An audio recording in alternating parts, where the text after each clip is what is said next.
podcast with and for customer success professionals. I'm your host, Andrew Marks, co-founder of Success Hacker. Today, I am joined by Cairo Amani, head of customer experience at Cutback Coach and co-founder and brand manager at Thrive Network, a community created by women for women who are growing careers centered on building strong customer relationships. She specializes in helping early stage startups build and expand their customer success departments. In her free time, Cairo is a career coach who works with women and gender non-conforming folks who are looking to start or improve their tech careers. Cairo, welcome to the program and thanks for making time for me today. Thank you. I'm so excited. Given your background and experience, I thought today we could talk about how new CSMs can shine when they get into their new role. And as part of that, talk some about professional branding, something that could serve one well in a customer success career. Absolutely. I could do it all day. Awesome. So where do we start? Let's start with this. What should companies be looking for in their first CSM hire before we go to how to shine as a CSM? Yeah, I actually think that's a great place to start. It's going to be different for every business, and I think that's where it gets tricky. So I do a little bit of consulting. I always encourage founders to have a really clear idea of what their particular business needs. So for example, if you as a founder are not like a CX expert yourself, don't hire a rookie. You want to hire someone who already knows what they're doing and who can teach you what you don't know. I also just say as like a hiring manager, hiring entry-level employees requires, structure to support them. So if you are a scrappy team and there's 5 of you and you don't have time to handhold a new employee, then you definitely want to hire someone who's been through the ringer a few times. If at the very least, I would say try to see if someone from sales or account management would like to move over. That way they're already familiar with your customers, they're already familiar with your product, and it's really about learning how to build long-term relationships. But if no one in your organization is already the right fit, then you definitely want to go for someone who has some experience doing what it is you need. And in order to figure that out, you have to start with yourselves and list out what's most important to you. Yeah, that's interesting. We faced that a lot, especially when we were doing a lot of recruiting. We would ask what they were looking for, and then we would sit down and say, okay, well, explain to me what the job entails, and what they were looking for and what the job entails were not in alignment. So there wasn't that clear idea of what their business needs are. Yeah, I totally believe that. I did a little bit of tech recruiting, and what I saw a lot would be we'd start the search, and then after interviewing a few candidates, the hiring manager would be like, actually, this isn't what we need, this isn't what we're talking about, and it's just so good to do the work beforehand so you don't have a lot of back and forth. Yeah, we did the same thing, and but we, with our experience in customer success, we asked a lot of those questions, a lot of those probing questions. It was almost like what you do was almost like we were doing some consulting with them. We would kind of take them through, this is what this type of role typically, would handle in this type of company. Mm-hmm. But net, first person in the door, you don't want to go junior. You want to go with somebody who has some experience. Yeah, absolutely. I really challenge folks to think beyond the day-to-day. So sometimes you think you just need someone to have a weekly check-in with your clients and answer some emails, when really you need, if it's your first CSM, you need someone who's very process oriented and who has experience building and improving on systems, and who also has experience building engagement systems. And so that can be really hard if you've never done it before. Yeah, I think people gloss over how important having a kind of a systems engineering mindset. It's all about the process, creating a predictable, repeatable approach. And it not only serves that individual well and the company well, but those future hires as you begin to expand your customer success team. So maybe even going as far as hiring almost like a player coach, somebody who has some of that process development experience, maybe even managerial experience that's willing to take, especially in an earlier stage startup, take that player coach role for a time being as you figure out really what it is you need. Exactly. I think we're in agreement on what companies should be looking for the CSM hire. I couldn't agree with you more. So how, as you're let's say you're that new CSM that they've hired, you're somebody, let's say you've had a team lead role, you've had a director type of role, you're coming in as the first CSM in the door. So how do you make a good impression? How do you shine as that first CSM in the door? I actually think we might want to chat a little bit about professional branding, Okay.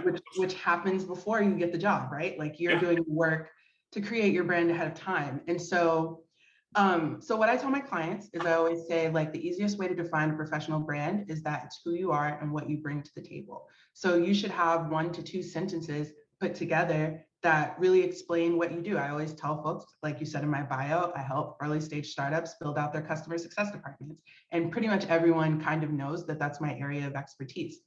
I think you have to think about your brand as your mission statement, and you have to think about it also beyond the interview process. So the idea is that you build a brand that attracts the jobs that you want. Like if you feel like your customer success expertise is, bridging the gap between product and customer success, then, put that in your tagline. But maybe you're actually really good at like the data side, improving value with reporting, and that's what you want to like bring to the table. So you need to narrow down. Obviously, you should be good at all of these things if you're going to be a well-rounded CSM, but you should really narrow down what you're selling to a company. And then you're going to attract the companies that need your expertise. So I feel like that's like first and foremost what you should think about when you're thinking about your brand. But even beyond that, your brand is also going to be your guide and your code of conduct after you get the job. So my initial like first tip about like being the first CSM in the door is to have a strong brand and to let it guide you with like your first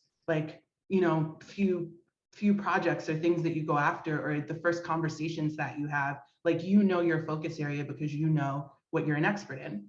I think it's really important to come in the door asking a lot of questions.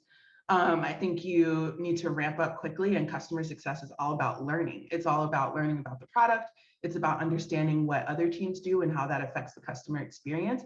And then it's also about keeping up with just customer success trends in general. There's so many blogs and Slack channels and folks to follow on LinkedIn to just make sure you're in the right conversations and that they're still relevant. You want to also like be very customer focused as soon as you show up. And when you're presenting ideas or gathering feedback, you always want to get the rest of the team in the mindset of thinking about the customer and make it very clear that you're a customer advocate, but also you're very like product focused. And I think it's really about how you have those conversations. And then, there are tons of other things that are important, like just being first to pick up the customer feedback and, bringing that should be like the first thing you dig into when you enter into a company is like, what are our customers saying about our product and what have we done with that feedback, if anything? And then I think, there's a lot of organizational work when you're the first person in, of understanding what the department needs to best serve the customers, and then prioritizing that, going after like what's most urgent or whatever's like low hanging fruit.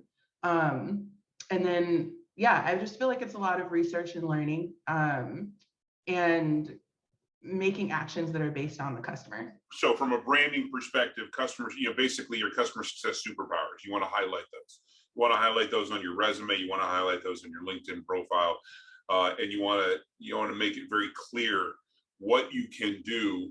I like to also advise people to come up with quantifiable things that they've done. Right? I implemented this process and it resulted in this type of result. Yes, 100% couldn't agree more. When I'm working on branding with clients, I always encourage a portfolio. I have one myself that goes out with my resume that just details my projects, like this is the challenge I tackled, these are the results I got. It's super useful tool. Yeah, just make sure that you're not embellishing, right? Because those are the things that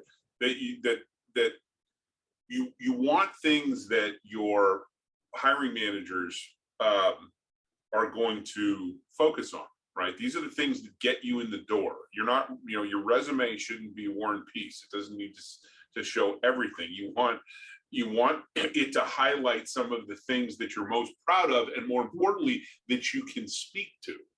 Yes, 100%. I never encourage anyone to just lie and say that they've done something, because it can definitely backfire on you.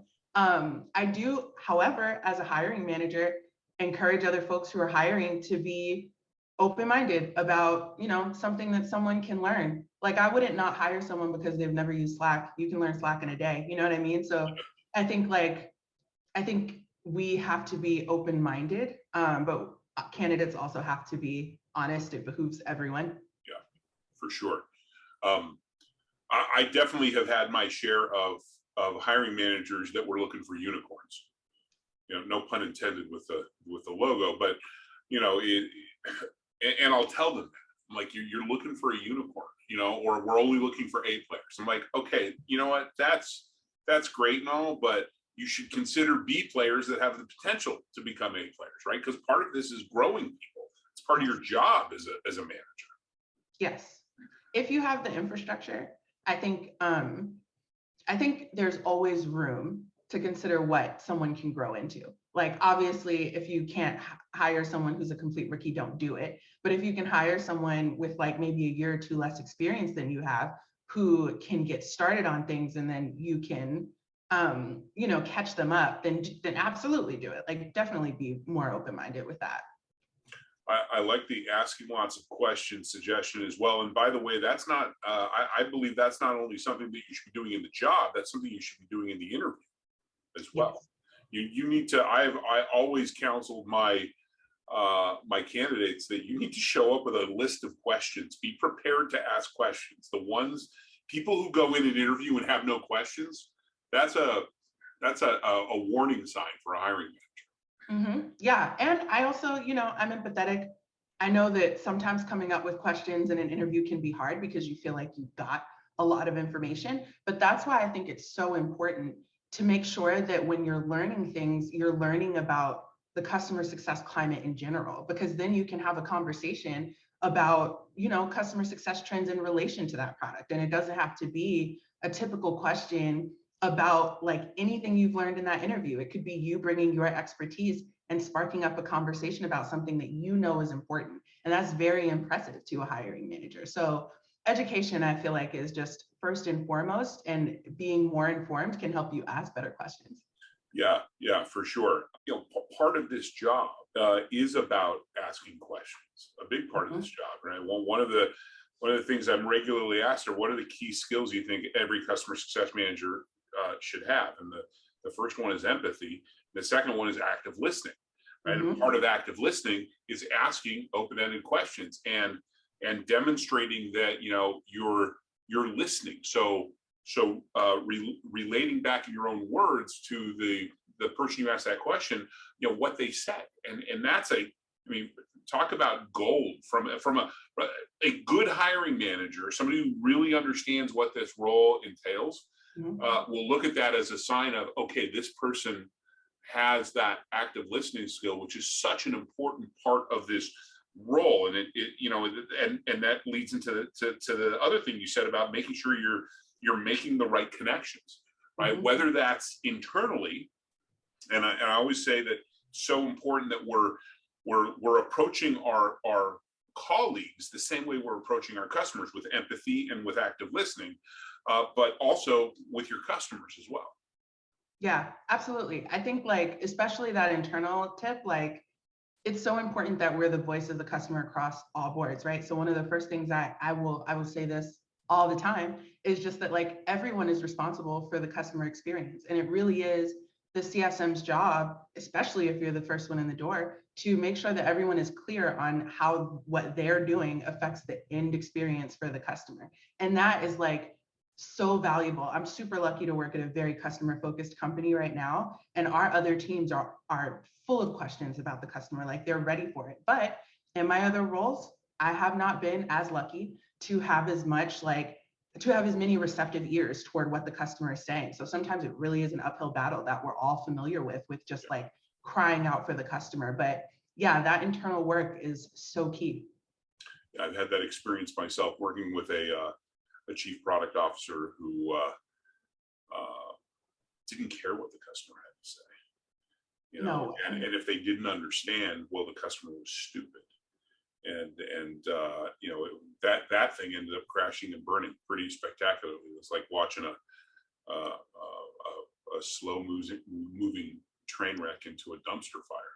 I mean, it was just horrible what happened to that organization. But you know, you can lead a horse to water. Absolutely. I find that a lot of product focused folks are really building, you know, the product that they dreamed of, and they're, you know, making a lot of decisions based on what they want. But and I think that's like, you know, good for like what, an MVP. But like once you start to have people using your product, then you've really got to start listening to them. Exactly. It's good. It's good up until it's good. It's all you've got typically up until a Right. certain point, right? But then there becomes a point where you need to be an adult and listen to what your customers have to say and process that feedback and incorporate it into your product, because they ultimately are who you serve. They are the lifeblood of your organization. Mm-hmm. You're very tough, Andrew. You need to be an adult. I love that.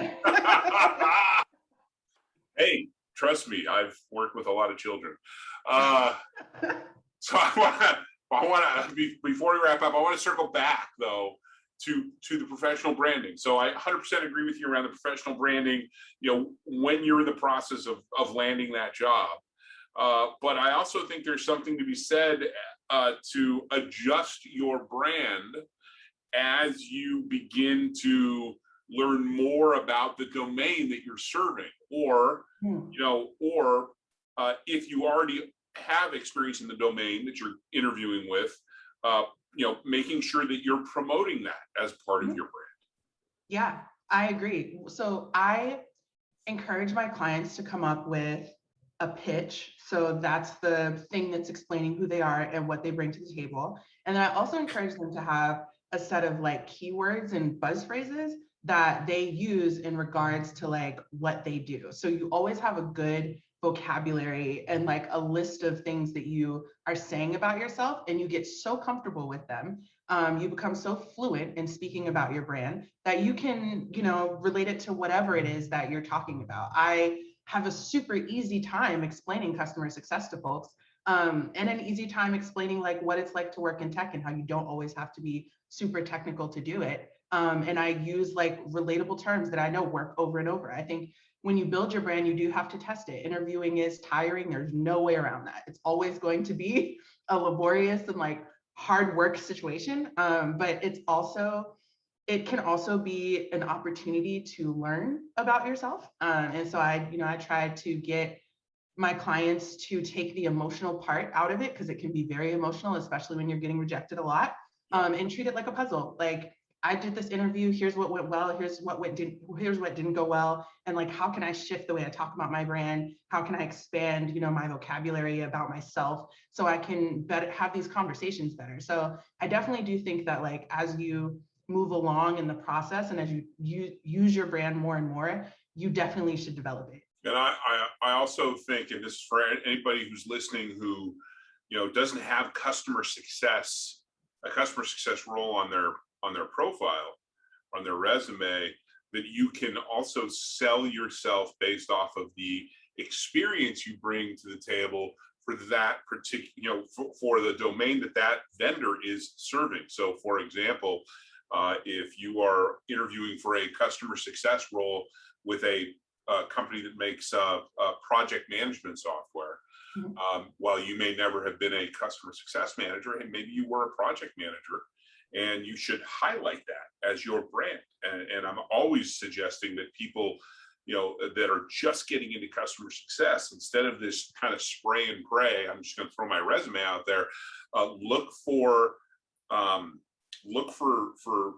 vendors that have a solution that serves something that either you have actually done yourself, like project management, or you have a passion for. Yes, absolutely. I worked for 3 engagement tools in a row. based on the fact that I had done one part like real estate tech and then the other part just engagement software. And those conversations looked very different than if I just had one CS role with one type of software and then had another CS role with another type of software. So I totally agree. Awesome. Any final words, best practices, thoughts for folks that are just getting into customer success or looking for that type of role? Yeah, I really push networking on us and in our industry. I just think that it's been a while, but it's still very new. And almost everybody in customer success has a unique experience and like a lot to contribute to a conversation. So I still do this and love doing it. Like meeting other customer success professionals is probably my favorite way to learn about my own job, and about other companies and about how other folks are approaching approaching their audience. I'm with a consumer tool now, but I have always done like both B2B and B2C at the same time. And I'm fascinated by the differences and also the similarities and the new people that I'm meeting and the new things that I'm learning. So I just really push networking, like trying to do informational interviews with folks, trying to make more connections on LinkedIn, following folks who really have like, great posts and who are producing, podcasts and content like yours. Like that's where you want to focus your energy. Yeah, for sure. And we have a very robust, supportive community in customer success. So there's a lot of opportunities, whether it's, the success coaching, webinars, or gain, grow, retain community, or whatever, right? Just join something and be part of the conversation. Mm-hmm. Absolutely. Awesome. Cairo, thank you so much for your time. This is great. I enjoyed our conversation. We'll have to do it again soon. I did too. Thank you so much.